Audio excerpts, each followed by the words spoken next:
Senator Rob Portman, you are leaving the Senate after 2 terms. Yeah. You are 67 years young. Yes. Why retire now?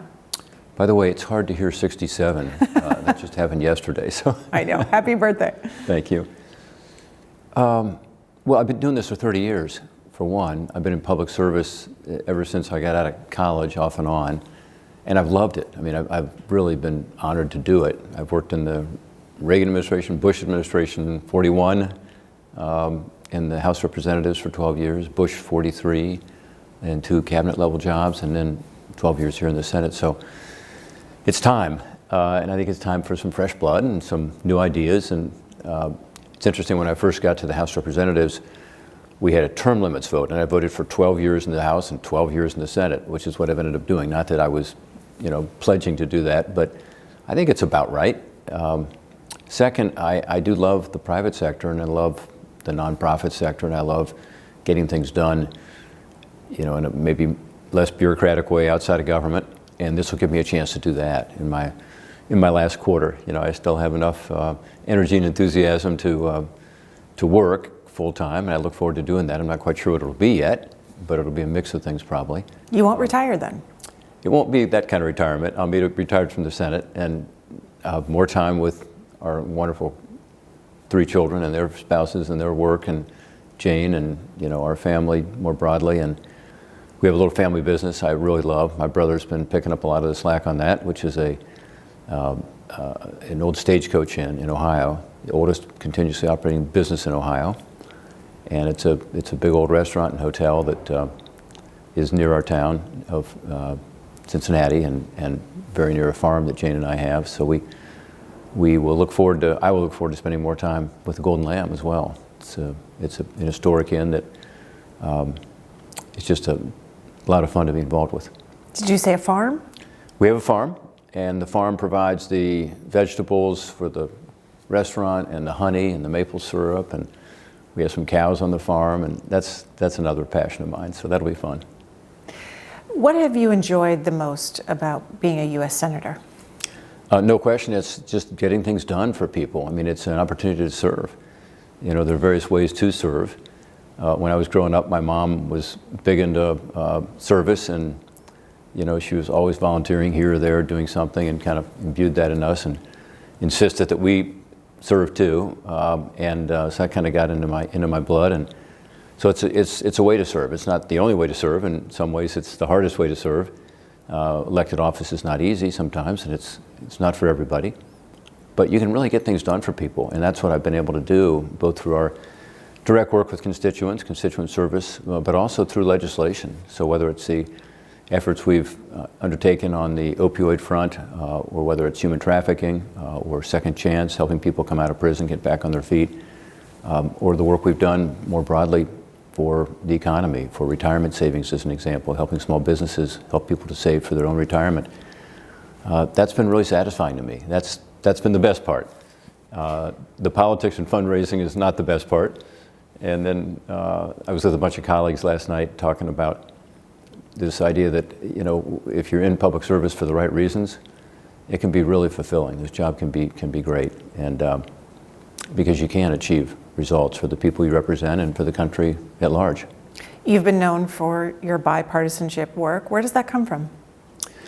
Well, it's the only way to get something done, and I tend to have good relations on both sides of the aisle and work with people, and you develop a certain level of trust, and it's amazing what can happen. So I think this year we will, as of the end of this week, have well over 200 bills that have been signed into law that we authored or co-authored with a Democrat. And almost by definition, those are bipartisan, because it takes 60 votes in the Senate to do almost anything. And typically when I've been in office, there's been a divided government with a Democrat president, Republican House and Senate, or vice versa, or some mix. So of those 200 bills, some are not monumental, like naming a post office after a couple of World War II veterans, but some are, which is very consequential, by the way, to those families and to that community. But some are, much more broadly addressing issues that our country is facing. So I mentioned the opioid crisis as an example. That's been a huge issue in Ohio, unfortunately. On Ukraine, we were able to help in a way that had to be not just bipartisan, but I think nonpartisan. I started a caucus called the Ukraine Caucus with a Democrat, Dick Durbin from Illinois. And, we have over, the past 7 or 8 or 9 years, provided a lot of help to the Ukrainian people to be able to fend off, Russia's attacks right after 2014, an initial assault, and then, of course, this huge invasion in February of this year. The Ukrainian Security Assistance Initiative is my legislation, and that's what enabled us to train the Ukrainians to be able to fight for themselves. And the modern Ukrainian army you see on the field today that is making progress against this much larger Russian army that pretty much everyone thought was going to be occupying Ukraine by now. That army being well trained and well equipped is a result of that legislation. So that that makes me feel good about what we're able to achieve for Ukrainian people's quest for freedom, to protect their homeland, just basic fairness and decency against this brutal and illegal and unprovoked attack by Russia. We have a lot of Ukrainians in Ohio, and I was recently in Cleveland last weekend for their annual Christmas party, and it wasn't just the Ukrainian community, it's what they call the nationalities community, which is a lot of the former captive nations under the Soviet Union and their family members. So it's people who are Polish American, Lithuanian American, Estonian American, Slovakian Americans, and all just totally focused on this Ukrainian battle, partly because they know they could be next, but mostly because they believe this is the current defense of freedom that we should all be standing up for. All of us who believe that countries have the right to determine their own future.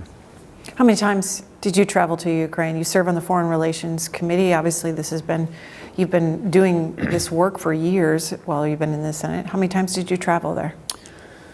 I'm not sure. I think it's been 10 times since 2014.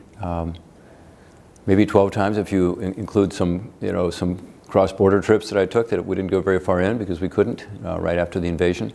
So I've been there a lot, and I go there because it's really important to see firsthand what's going on. Back in 2018, as an example, I went to the so-called line of contact where the Russian troops were fighting the Ukrainian troops. This is before the invasion, the most recent invasion, but when they'd taken a part of the Donbass, eastern part of Ukraine. And to be there and to see these troops and to talk with them and to find out what they really needed was very helpful for us in working on this Ukraine Security Assistance Initiative. And I also go because it's important to be sure the Ukrainians understand our message, which is one of total support for their quest to be like us and like Europe, free, democratic, free markets, but also to encourage them to pursue their democracy aggressively, meaning transparency, fighting corruption, ensuring that they did have a real free market and therefore more prosperity.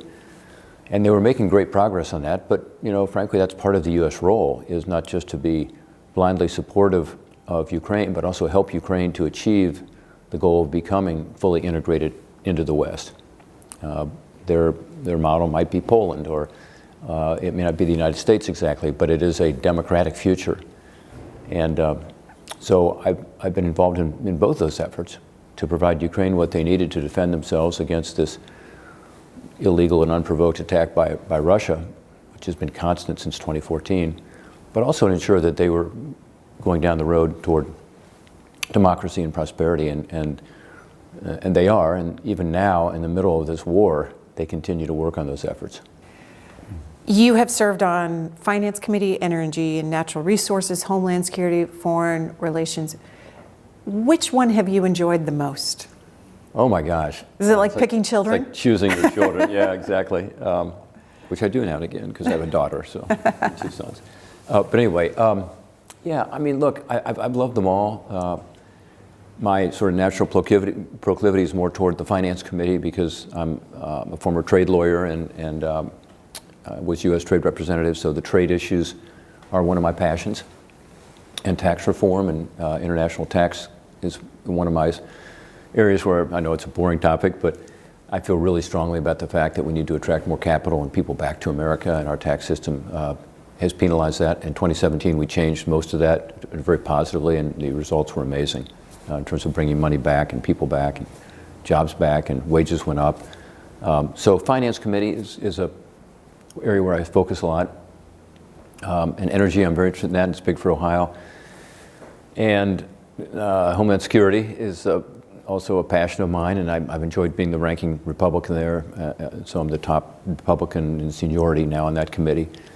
But the Senate Foreign Relations Committee has been a surprise. You know, I wanted to be on the Armed Services Committee, where I was my first couple years, had to get off to be able to go on the Finance Committee because they're both high-level committees.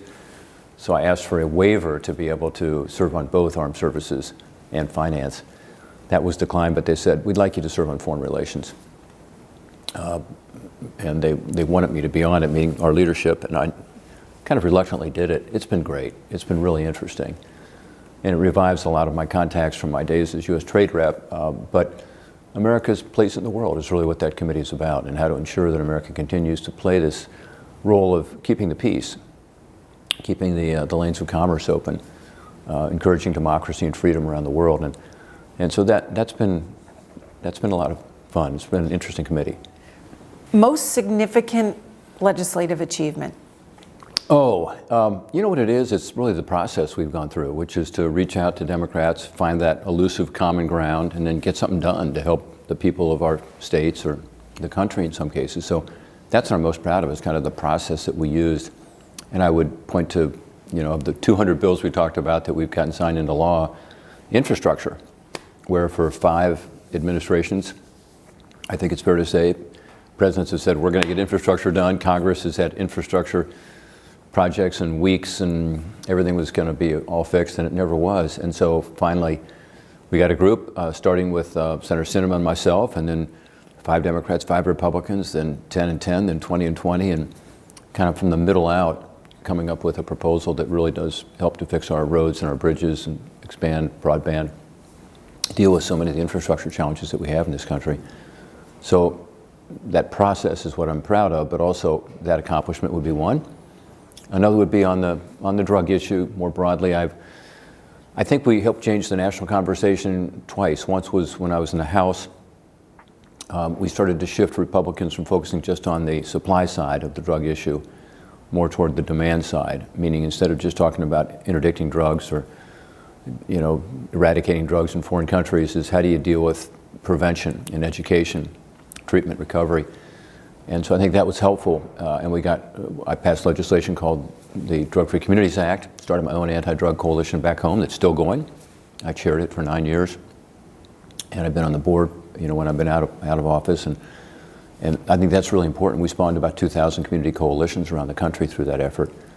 And then I think we changed the conversation again when I got here to the Senate, because this is when the opioid crisis started to hit. We were out front on that, anticipating it. Unfortunately, we were right that it became just a scourge and destroyed so many lives and families. But we kind of changed the conversation there through the Comprehensive Addiction and Recovery Act, another bill that said, let's treat this as a disease and not just as a failing, a personal failing, but therefore treatment. For the first time ever, the federal government actually provided funding for recovery, which we'd never done before. Narcan, to help this miracle drug that reverses the effects of an overdose. So that would be something I'm proud of. What will you not miss about being a senator? Oh, there's a lot in politics, you know, not to be missed. I mean, look, it's a crazy business. You've got to sell yourself. That's not much fun. You've got to raise a lot of money to win elections. Ohio's a big state, so that was important. We were successful in our elections. We won one by 18 points and the next by 21 points in what was considered a swing state at the time. Now Ohio's a little more Republican, I think. But it wasn't necessarily fun. I mean, you know, it's fun to get out and meet people and talk to people, but not fun to raise money and, you know, sort of have to sell yourself and your accomplishments. It's much more fun to just do it. How many hours a week do you think you worked? You know, I typically would have my first meeting at 8 or 8:30, often a breakfast meeting, and then get home at 9 or 10 at night. And so I guess you would say that's a long day. And it's not, I've done a lot of different things in my life. I've done some manual labor. I've done some legal work sitting behind a desk. This is a lot more interesting and a lot more fun. And so if it's a 14-hour day, it seems like it just goes by like that. So most members, I think, probably work a good 60-hour week. And you work weekends too, because when the calls come in, you got to be there. Sometimes there are things in your state you got to respond to, a natural disaster, or just getting around the state and going to meetings and telling people what you're up to and getting their input. So it's a job that takes an awful lot of time if done right. And I think most members probably put in at least 60 hours a week. You will have more time on your hands. Does that mean more time for kayaking? Yes. I love to kayak, I like to fish, and I like to hunt, and I like to do my biking. I do mountain biking and road biking and any kind of biking, so that'll be good. That'll be good. I'm looking forward to that. My kids like to do that with me, so that's fun. I'm not a golfer, so that gives me a lot of free time compared to some of my colleagues and friends. I also love just getting on the farm and chainsawing and bush hogging and doing the things that you have to do to keep the farm up. That's been kind of a mental health exercise for me, is to get in the out of doors. Every year on the farm we go turkey hunting, and we don't always get a turkey, but it's just the process of being out there in the woods and being with nature, and that's restorative for me. This timeline of photos, this is you. Uh-oh, yeah. Is this symbolic of something? Well, of what Congress is like. That's me upside down. You're constantly, having to deal with navigation challenges, navigating the shoals of Congress, I guess. Yeah, this is whitewater kayaking, and above there is a poster from my college days about a trip we took on the Rio Grande, which was from source to sea, so it was actually a 6-month-long trip. National Geographic sponsored it, so it made it somewhat legit, but it was mostly just a fun college trip. And that was the kayak that we had on that trip. It was in my house in our garage, and it leaks so badly now that I don't use it, so Jane finally said, "Get that thing out of this house. Why is it here?" So I said, "Okay." So we put it up here on the wall in Congress, which probably the only beat-up kayak ever in the United States Congress, at least mounted on a wall. Not sure what I'm going to do with it next. Final question, Senator. What do you wish the American public could see about how this place works that they can't see, that happens behind closed doors or not in front of cameras? Yeah, I mean, it's a good question. Yesterday I did a habitat build, where you go and help a family put together their home, and I do it every birthday. I love doing it. I love that kind of work, and I can never have an excuse to do it. My staff tends to schedule me.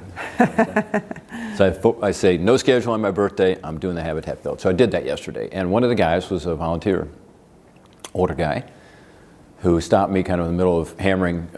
We were doing the framing for the house, and he says, "What's it like? How can you put up with those people in Washington? They're all jerks. I don't know how you do it. I feel sorry for you." I said, there are a lot of people in Congress who are there for the right reason, which is to serve their constituents. Not everybody, let's be honest. Some people enjoy being up here to throw out the red meat on the right or on the left, and they do plenty of that, and so they can go on the cable shows and cause controversy and raise money online from it and so on. But the great middle here in Congress are really people that are trying to pursue public service in the sense that they're looking out for their constituents, looking out for the country.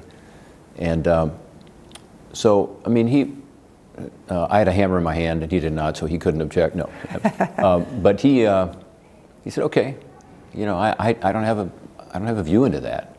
And he said, like most people, I have no idea what it's really like. So it's interesting you're sort of opening the curtain and letting me in. And I think that's what I'd like people to see, is the fact that there are a lot of members here who really do believe that this is a job, not permanent job. You're elected temporarily. It's a temporary privilege. And the privilege is to be able to serve, to get things done. And stepping away is hard because I love that, but it's also exactly what we should do. At some point, you need to step away and let people who are younger and have their own energy and enthusiasm be able to take a crack at it. We shouldn't stay here forever. It is much like, Cincinnati is named after Cincinnatus, and who gave up the sword, went back to the plow, and at some point you need to move along. But I'd like people to see that Congress has got a lot of people who are trying to help, trying to get the right thing done. It doesn't mean that we agree on everything. In fact, there's a spirited debate over pretty much every issue around here, But the question is, at the end of that spirited debate, do we try to find that common ground to move the country forward? Or do we stay in our corners and continue, the partisan fight? On issues like immigration, the southern border, perhaps the best example this week, as we have more and more people flowing across the border in record numbers, more and more drugs coming in, it's very easy for both sides to kind of take a partisan position and not to focus on finding that common ground and solving the problem. And the country suffers as a result, including my home state of Ohio, because we have not just illegal immigrants coming in, but a lot of fentanyl, which is the synthetic opioid that's streaming across the southern border right now and killing more people in Ohio than any other drug. So it's important that those who do want to find that elusive common ground, do want to deliver for their constituents in the country, are rewarded in the political system. And one of my fears is that, when you try to find that middle ground, try to make progress, sometimes you don't get the reward that you would get if you were sticking to your position and throwing out the red meat on the right or on the left, both in terms of fundraising and politically, particularly with primaries. So that's the question we have as a country, I think, is how in this era of social media, where everything happens so fast and you can get taken into the rabbit hole on the right or on the left so easily, in the era of broadcast cable TV, where the ratings seem to be based on controversy, not on substance or trying to find solutions. How do you get back to a place where those who are trying to find that common ground and who are actually accomplishing things are rewarded, rather than those who are on the outside in their partisan positions? I think that's something that I hope to work on from the outside. I mean, it might be easier for me to make more progress on the outside on that issue than it has been here. And that's one reason I'm excited about the future. There's a possibility I'll be doing something with the University of Cincinnati, maybe with some other think tanks or academic institutions as well, on trying to get at this issue, and how do you encourage people to come into public service, who have that servant's heart, who want to actually help their citizens in very direct ways, rather than have an interest in serving in order to elevate themselves or for a political agenda. So anyway, that's a long answer to your question, but that's what I hope people see when they look behind the curtain, is that there are there are a lot of people here who are focused on trying to do the right thing. Senator Portman, thank you. Thank you.